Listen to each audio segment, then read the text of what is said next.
jazz adalah drum. Sesederhana itukah? Bagaimana dengan New Orleans, Dixieland, swing, big band, fusion, Chicago style, ataupun aliran yang lainnya?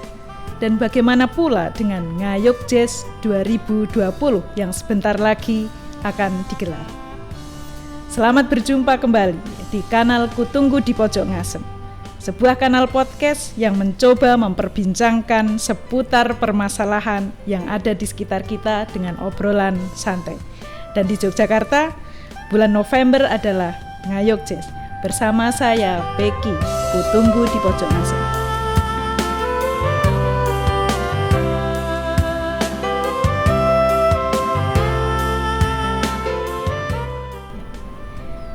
Bersama kita telah hadir satu inisiator Ngayog Jazz, Aji Wartono. Selamat datang di kanal Kutunggu di Pojok Ngasem, Pak Aji. Ya, senang sekali bisa datang ke sini. Ya. Sebelumnya untuk mengenang mendiang Djaduk Ferianto, salah satu inisiator Ngayog Jazz yang meninggal dunia tahun lalu, beberapa hari sebelum Ngayog Jazz 2019 digelar, marilah kita bersama mengheningkan cipta sejenak atas jasa-jasanya telah membesarkan Ngayog Jazz hingga tetap terselenggara pada tahun 2020 ini yang ke-14. Mari kita hening sejenak. Terima kasih. Ya. Aji Wartono, dalam 2 dasawarsa terakhir, namanya identik dengan musik, terutama musik jazz. Meskipun sesungguhnya kiprahnya di dunia seni di Yogyakarta tidak hanya seni musik. Tahun 2007-2008, selama 2 tahun, Aji Wartono menjadi Direktur Festival Kesenian Yogyakarta, sebuah event kesenian yang menjadi ikon Yogyakarta dan selalu dinantikan khalayak ramai. Dalam musik jazz, Aji Wartono bersama seniman musisi Yogyakarta lainnya menginisiasi Ngayog Jazz dan Jazz Ben Senen, 2 gelaran musik yang sangat unik di mana musik, komunitas, dan penonton bertumbuh kembang dalam suasana unik, wadah yang sangat cair. Ngayog Jazz menjadi satu-satunya festival jazz yang selalu dihelat di desa dengan menampilkan puluhan musisi kelompok musik jazz dari berbagai daerah, bahkan dari luar negeri, yang itu memanfaatkan ruang-ruang publik perdesaan sebagai panggung. Bisa dinikmati oleh siapapun dan melibatkan partisipasi warga desa dan tidak berbayar. Selamat sore Pak Aji. Selamat sore Mbak Becky. Ya. Masih rutin ngetrit sambil motret nih Pak. Ya. Iya ini. Iya, saya tahu. Ya. Iya. Nah, ini Pak Aji, kita ini kan sudah masuk pandemi sudah lumayan panjang ya. Kondisi dunia seni pertunjukan musik gimana nih Pak Aji di Jogja? Ya, jelas imbasnya ada ya. Kalau dulu di awal-awal Maret itu kan keluar grafis ya dari Kemendikbud atau Kemenparsa, agak lupa, tapi yang jelas industri seni pertunjukan itu terimbas sekitar 35% dari semuanya, jadi paling besar lah 35%. Kemudian musik itu menempati sekitar 70% dari semua industri seni pertunjukan gitu, selain sastra, tari dan sebagainya. Musik itu 75% lah, 75% itu terimbas. Wow. Karena ada banyak pembatalan, berapa ribu pembatalan pertunjukan, berapa ribu pembatalan tour, konser dan sebagainya. Nah ini di 3 bulan pertama itu memang kita terus mau apa ya? Mau ngapain gitu ya? Iya, lumayan besar ya Pak ya. Jadi ada siasat atau semacam gerakan apa yang dilakukan oleh seniman? Tentunya kalau di musik sendiri kemudian di kira-kira 2 bulan pertama ya, 2 bulan pertama itu kemudian banyak kawan-kawan yang kemudian kayaknya kalau di rumah terus merasa gatel ya, jenuh ya Pak, jenuh gitu ya. Kemudian mereka memanfaatkan, nah ini sebetulnya kan pandemi ini bisa dikatakan justru ya ada berkahnya juga ya. Kalau orang Jawa kan semua ada berkahnya, tiap apapun selalu ada untungnya gitu ya, ada berkahnya. Nah Sebetulnya kan sekarang banyak wacana alih media ya. Sebetulnya kan media-media itu kan sudah tersedia sejak lama ya. Kanal-kanal digital itu, kanal-kanal streaming dan sebagainya itu kan baik yang audio maupun audiovisual kan sudah tersedia sejak lama. Cuma memang belum memaksimalkan. Kita belum memaksimalkan hal itu. Nah, kawan-kawan kemudian beberapa kawan musisi itu kemudian ada yang memamerkan mereka bermain, kemudian dia dikirim ke temennya, kemudian digabungkan jadi video, jadi mereka seolah bermain satu grup gitu ya, dan itu kemudian menjadi tren sampai beberapa bulan awal-awal itu ya, sampai menjadi tren. Nah kemudian ada juga teman-teman musisi yang kemudian mencoba kemudian membuat ruang-ruang pertunjukan seperti itu untuk donasi. Nah untuk donasi untuk ya kawan-kawannya dan sebagainya. Ada juga yang kemudian kawan-kawan musisi yang juga kemudian nyambi berjualan. Nah itu yang banyak itu berjualan apapun yang kemudian ternyata saya berbakat ya bikin sambal gitu. Saya berbakat bikin. Itu jadi sambal jazz nggak? Ya, jadi satu joke juga di kawan-kawan gitu ya. Ya ternyata banyak juga kemampuan entrepreneur yang tersembunyi gitu ya dari kawan-kawan itu. Tapi bagaimanapun kemudian musik harus kawan-kawan kan harus bergerak ya. Ya kemudian ya banyak event-event yang kemudian daring yang kemudian diinisiasi oleh kawan-kawan. Baik yang itu event reguleran, misalnya ada seminggu sekali. Dulu ada kawan-kawan Jakarta yang bikin Mas Doni itu konser 7 ruang di DSS yang kemudian mengajak teman-teman musisi jazz dan menggalang donasi. Kemudian ada Mas Doni Saxophone yang juga membuat konser donasi di studionya. Dan kemudian bahkan yang paling menarik adalah justru pada saat pandemi ini banyak kawan-kawan yang kemudian menghasilkan karya. Jadi musisi yang serius malah. Yang serius. Jadi mereka kalau dulu sangat sibuk di pertunjukan kesana kemari, konser, tour, membantu siapa gitu ya. Tapi begitu di rumah mereka kemudian ya kenapa nggak kemudian membuat karya. Bahkan mereka kemudian banyak yang mengembangkan bahwa nah sekarang mau nggak mau nih saya harus main sendiri, harus editing sendiri, harus mixing sendiri, bahkan membuat video klip sendiri gitu. Jadi justru skill-skill mereka jadi bertambah. Gitu semakin kreatif. Semakin kreatif. Nah, memang ini kemudian yang kita tidak boleh berhenti lah. Kita tidak boleh berhenti. Blessing in disguise yang dirasakan. Betul. Yang lebih real lagi apa Pak? Itu yang berkah yang dirasakan oleh teman-teman musisi jazz ya. Ya berkahnya memang kemudian banyak kegiatan-kegiatan, kemudian banyak skill-skill yang kemudian terasah ya di situ.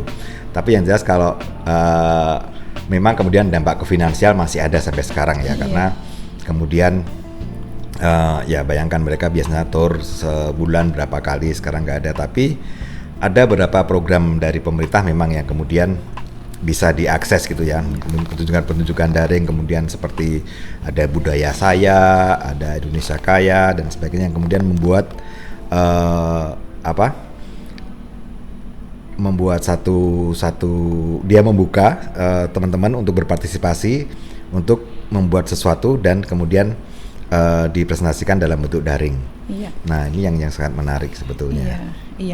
Meninggalnya Djaduk Ferianto Pak, ini menjadi pukulan yang cukup berat ya bagi Ngayog Jazz, dan pandemi di awal tahun ini juga menjadi ujian berikutnya bagi dunia panggung musik gitu ya. Setelah Ngayog Jazz yang selalu menghadirkan kerumunan massa Pak, sementara untuk penyelenggaraan tahun ini kerumunan sangat dilarang. Bagaimana Pak ini nanti? Ya memang pada saat dulu ya kemudian Mas Djaduk meninggalkan kita, tapi ini kebetulan sekali karena hari ini kebetulan kalau di hari Jawa ya, di hitungan Jawa ini pas 1 tahunnya beliau jadi tadi pas sekali kita berdoa untuk beliau jadi pas 1 tahun beliau meninggalkan kita. Dan memang kemudian karena pandemi ini tidak boleh membuat kerumunan ini, memang kemudian kita mencari satu cara ya. Kita kemarin karena kan kita perkembangan pandemi di Indonesia kan data-data selalu naik turun dan kita tidak bisa mengakses ini data yang paling sahih yang mana gitu ya, sehingga waktu itu kita masih berharap bahwa nanti kita masih bisa hybrid lah, masih bisa antara daring dan luring gitu ya. masih bisa mengundang penonton, baru dibatasi dan sebagainya dengan segala macam konsep. Kita sebenarnya mulai dari bulan Juli Agustus itu sudah mencoba membuat konsep. Jadi berbagai macam konsep gitu ya, berbagai macam konsep untuk kemudian kita presentasikan ke beberapa stakeholder dan pendukung dana gitu ya. Tapi kemudian karena perubahan terus itu kita harus merubah terus. Oh ternyata ada perkembangan seperti ini, kita harus merubah terus. Kemudian ini ada kita harus ngobrol dengan desa yang akan kita pakai, mungkin kalau daring ya untuk daring dan ini. Dan ternyata di desa tuh kita harus ngobrol juga dengan Satgas Covid. Kita harus jadi semakin banyak sekali yang kemudian harus kita pikirkan, harus kita masukkan dalam konsep-konsep pertunjukan ya. Nah ini yang kemudian menjadi ya kita dituntut untuk makin kreatif gitu ya, betul, makin kreatif ya. Dan ya mungkin kalau tadi menyinggung Mas Djaduk ya, kalau di Ngayog Jazz kita juga bersyukur bahwa Mas Djaduk di Ngayog Jazz juga menjadi satu bagian kolektivitas gitu ya. Jadi beliau sangat bukan orang yang kemudian mendominasi ya. Beliau bahkan di Ngayog Jazz itu selalu membagi tugas dengan teman-teman ya. Jadi bahwa di Ngayog Jazz kita terbiasa bahwa kita bekerja kolektif gitu ya. Memang peran Mas Djaduk tetap tidak bisa digantikan ya. Dan kita jelas akan kehilangan beberapa peran beliau. Tapi ya kita kemudian tahu bahwa peran-peran kita di Ngayog Jazz sudah tahu sendiri gitu. Dan itu bisa mengisi kekurangan-kekurangan. Iya, berkaitan dengan kerumunan tadi Pak. Kalau trennya untuk penonton Ngayog Jazz ini kan rata-rata 30.000 per ini. Nah, gimana nih mencegahnya mereka untuk kita batasi? Sebetulnya kita ini sudah mengadakan namanya lekasan Ngayog Jazz ya, yang 2 minggu sekali bersama dengan teman-teman Jazz Senen. Itu kita membuat pertunjukan daring. Dan kita selalu menginformasikan bahwa ya Ngayog Jazz yang sekarang ini akan daring gitu. Jadi justru jangan datang gitu ya. Jangan datang ke Ngayog Jazz karena kita akan daring, dan tidak semuanya live streaming karena akan ada typing juga yang kemudian kita siarkan ya. Dan Ngayog Jazz yang sekarang justru akan, ini bocoran sedikit, akan berlangsung 3 hari ya. 3 hari itu jadi dari tanggal, insya Allah dari tanggal 19 sampai tanggal 21. Ini karena kita ya itu tadi, karena kemudian kita masuk ke dunia digital, ke dunia streaming dan sebagainya, kita harus banyak riset tentang algoritma, tentang bagaimana habit penonton di daring, bagaimana kemudian kita bisa waktu-waktu yang prime time, karena akan sangat susah waktu itu ya. Dan kita waktu itu memang kemudian mengamati bahwa ya kalau di daring itu seperti tadi, kalau di podcast kan waktu tidak bisa terlalu lama ya, karena orang menikmati itu akan ada titik jenuhnya. Di daring pun seperti itu. Daring itu rata-rata kalau kita kemarin riset dari lekasan kita juga itu paling 2 jam 3 jam itu udah maksimal orang menonton. Itu saja dengan naik turun viewernya ya. Jadi kalau udah lebih dari itu orang pasti akan meninggalkan kan. Makanya kita ya udah bikin 3 hari dengan waktu yang pendek-pendek gitu, tapi semuanya bisa terangkum gitu. Penonton ada rahasia yang dibocorkan, dicatat itu ya. Iya. 3 kali saya menonton Ngayog Jazz Pak, di Brayut, di Sido Akur, di Kuwagon dulu. Ada hal yang menarik dalam setiap penyelenggaraan Ngayog Jazz, yaitu temanya Pak, Ngayog Jazz yang mengangkat tagline yang unik-unik ya setiap penyelenggaraannya. Dan tahun ini tagline-nya ngejazz tak gentar. Apa nih, pesan apa nih yang ingin disampaikan? Sebetulnya ini malah justru sebelum pandemi ya, kita membuat tagline itu sebelum pandemi, jauh sebelum pandemi, kira-kira di awal tahun, karena kita kan jadwalnya selalu November selesai, Desember kita evaluasi, kemudian kita istirahat sampai ya Januari, kemudian kita bertemu lagi untuk mengkonsep di tahun berikutnya di Februari itu biasanya kita sudah mengkonsep, sudah bertemu, sudah ngobrol. Nah waktu itu sebetulnya sih kenapa kita kemudian ngejazz tak gentar, karena kita sebenarnya tema itu kadang-kadang berkaitan dengan tema sebelumnya ya, bahwa kemudian ada kemarin kan yang ini yang satu nusa satu jazznya gitu ya.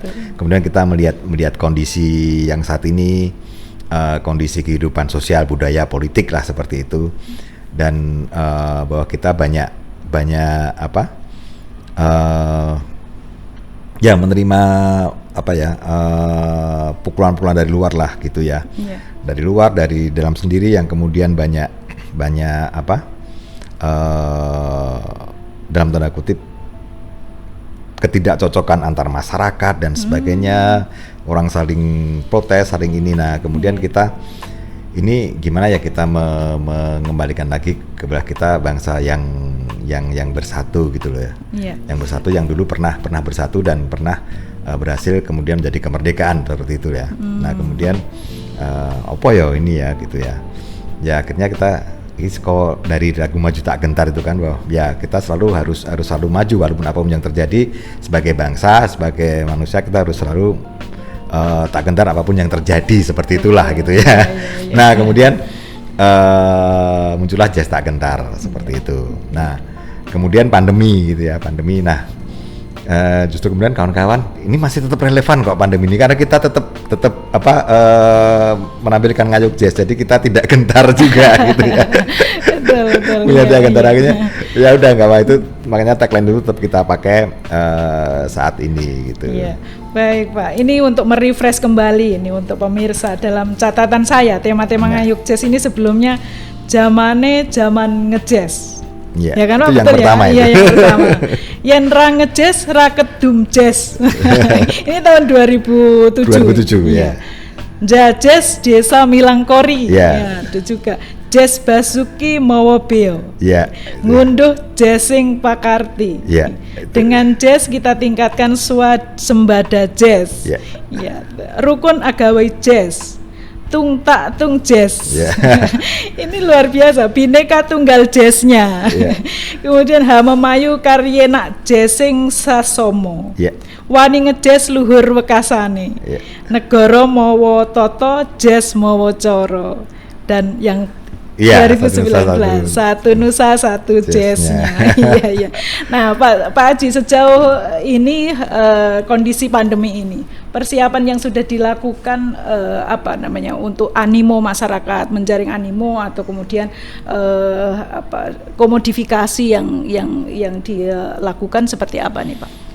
Ya sebetulnya ya tuh kita tetap kemarin tuh masih mencari-cari konsep ya, karena sampai sekarang pun belum ada konsep yang ideal untuk pertunjukan daring ya. Dari teman-teman sudah banyak trial error di beberapa kawan-kawan juga, dan memang kemudian setiap festival kan kemudian mempunyai karakter sendiri-sendiri saat tidak daring gitu ya. Seperti ngayuk jazz itu kan sebenarnya kekuatannya bukan pada musisinya, bukan pada ininya, tapi pada suasana, kemudian bagaimana keguyupan yang dibangun antara penonton, musisi, panitia dan sebagainya, kemudian warga desa yang seolah menjadi satu kumpulan lah, di situ menjadi satu semuanya gitu ya. Nah ini kemudian bagaimana kita memindah ini ke daring gitu kan sangat susah sekali karena tanda penonton. Nah kemudian kita mencoba kemarin bagaimana kemudian tetap ada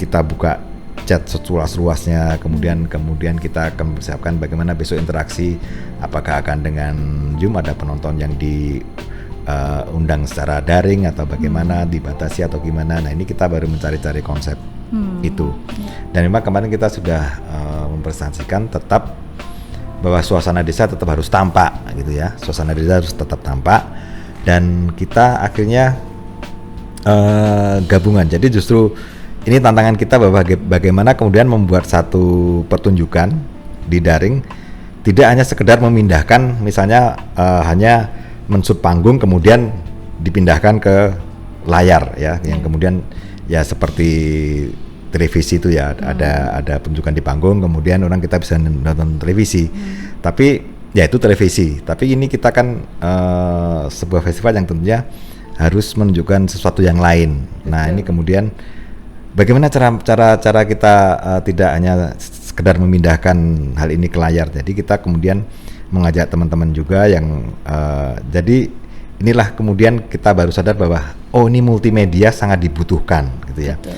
Jadi kita bekerjasama dengan teman-teman yang membuat film, teman-teman grafis, teman-teman web design dan teman-teman. Jadi di situ digabungkan lagi sehingga nanti penonton akan mempunyai experience yang berbeda saat daring gitu ya. Tidak hanya sekedar buka YouTube terus nonton gitu, ada orang yang main di panggung seperti itu ya. Jadi mereka juga akan ada perjalanan di desa, ada perjalanan di ini, ada bisa melihat macam-macam di website itu dan kemudian bisa suasana desa seolah-olah hadir di tempat mereka. Nah, itu yang baru kita persiapkan seperti itu. Iya. Kalau biasanya Ngayog Jazz ini ada 5-6 panggung ya Pak ya, yang semuanya diaktifasi secara bersama-sama. Bagaimana dengan Ngayog Jazz yang ini nih? Gimana nanti? Tentunya tidak ada ya, karena panggung kita tidak karena kita 3 hari ya. Jadi ada yang kemudian typing. Typing mungkin tetap juga ada beberapa yang kemudian di desa juga gitu ya. Untuk typingnya. Jadi jumlah panggung itu tidak harus 4, 5, 6 ya, tapi 1, 2, 3 pun bisa gitu ya. Hanya untuk memindahkan suasana itu dan tidak harus bermain bareng gitu kan. Nah ini juga, bagaimana kemudian typingnya itu yang kemudian kita bikin lain dari yang lain. Nah ini yang kemudian tim-tim kreatif dari Ngayog Jazz yang kemudian mengonsep itu gitu. Kalau boleh tahu Pak, ada berapa grup atau musisi yang nanti akan terlibat? Nah, biasanya kalau Ngayog Jazz kita karena satu-satunya festival yang selama ini yang saya tahu ya, yang kemudian mengundang dan menjadi wadah semua komunitas jazz di seluruh Indonesia adalah Ngayog Jazz, sehingga teman-teman komunitas jazz di seluruh Indonesia itu selalu menunggu Ngayog Jazz karena disitulah mereka bisa berkumpul bersama, yang dari Kalimantan, dari Trenggalek, ada dari Pekanbaru, dari Lampung, dari Jakarta, dari Bandung dan sebagainya ya. Jadi mereka itulah ajang berkumpul ya, datang berkumpul.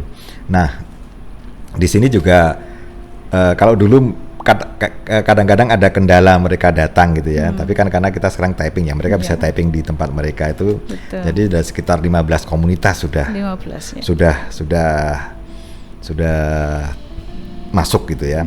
Nah kemudian ada beberapa musisi-musisi yang kemudian ya kira-kira sekitar ada 15, kalau musisi yang non komunitas kira-kira ada sekitar 15-an juga 15-an juga ya. Dan yang saat ini juga kita masih ada tamu dari negeri Belanda ya, kita masih kerjasama dengan Erasmus ya.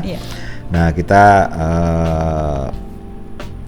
dan tentunya secara daring ya, mereka akan live streaming atau akan typing, nggak tahu dari sana, baru dibicarakan. Tapi yang jelas ada anak-anak muda yang bergabung dalam jazz orkestra gitu, yang kemudian akan ikut tampil di Ngayog Jazz kali ini gitu.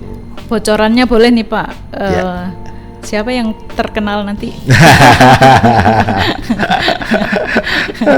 Belum, kalau itu belum nanti.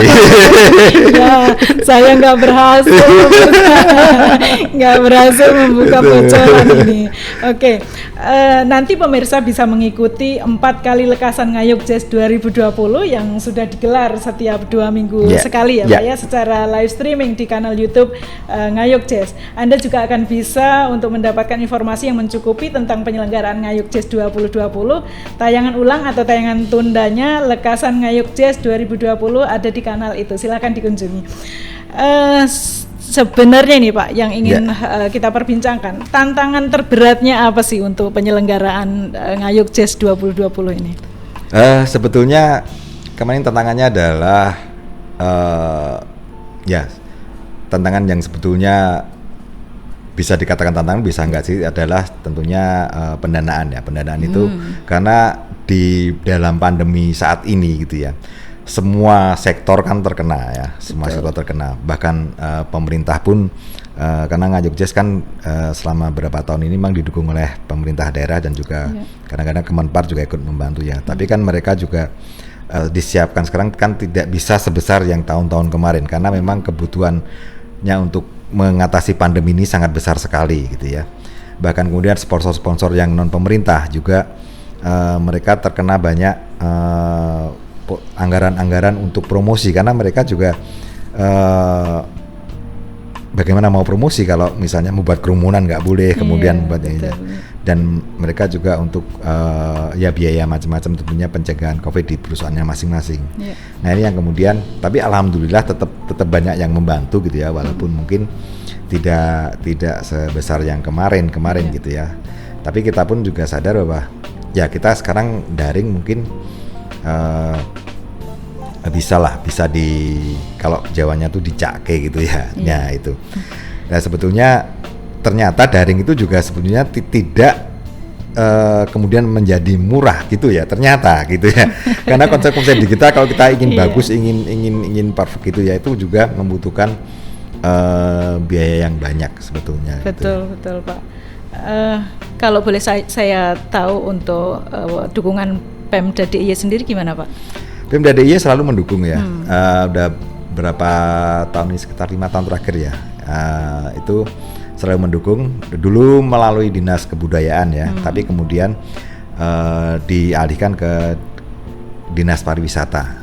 Dan kita selalu berkonsultasi dan berkomunikasi dengan mereka. Ya. Ini Pak, satu ketika saya pernah mendengar ini ada peneliti musik dalam sebuah obrolan di Warta Jazz, yang di situ Pak Aji sebagai ininya ya, sebagai pengelolanya.